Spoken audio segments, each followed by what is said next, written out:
A small town of 4,000 in northwestern Louisiana is changing. Many local citizens were surprised when their senior senator, Senator Bennett Johnston, announced the building of a uranium enrichment plant in Homer. Coming to Claiborne Parish is Louisiana Energy, which he said would bring jobs and prosperity to the community. The proposed plant site would be in the center of two black communities. Concerned about the threat of nuclear waste to their community, black leaders formed a citizen group entitled CANT, Citizens Against Nuclear Trash. CANT is unique in Louisiana because it quickly became an interracial effort. As a white person with property on Lake Claiborne, we're concerned because the effluent of the plant will empty into Lake Claiborne. We firmly believe that our environment here and our health and well-being is in grave danger. Those in favor of the plant say it is safe and it is a door to financial growth. They claim that the opposition are just scientific illiterates. Every uranium processing facility in the United States today is a polluted disaster. The rest of them not safe, so why this one gonna come along, be put in the black community, gonna be so safe?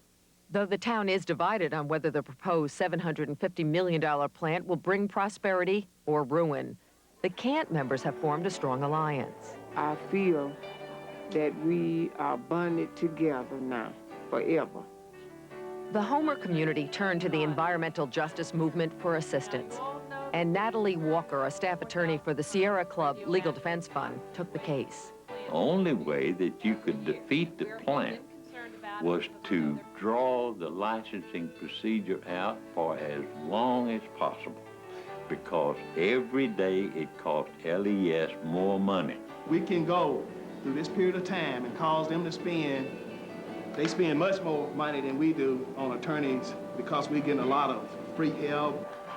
Lawyers need to understand the lawsuit that they may contemplate bringing is only going to be one tool that the citizen activists can use in fighting their battle. Did the judges ask a lot of questions when you were talking? Yes, and also Ms.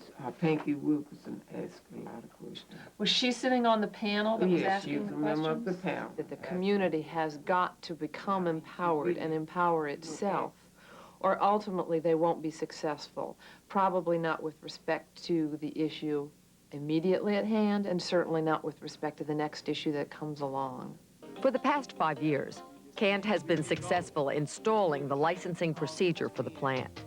In this time period, the global market has been glutted with high-grade uranium from Russia, raising questions about the plant's economic viability. However, CANT citizens fear the true purpose of the plant would be to serve as a nuclear waste site. The final environmental impact statement, recently released by the Nuclear Regulatory Commission, admits there would be releases from the proposed plant into various Homer water supplies. You know, they told us originally there would be no releases, and as you look through the environmental impact statement here, look at all the releases and just all sorts of chemical releases that are going to be occurring on an ongoing basis. We really don't know whether we'll be able to live here.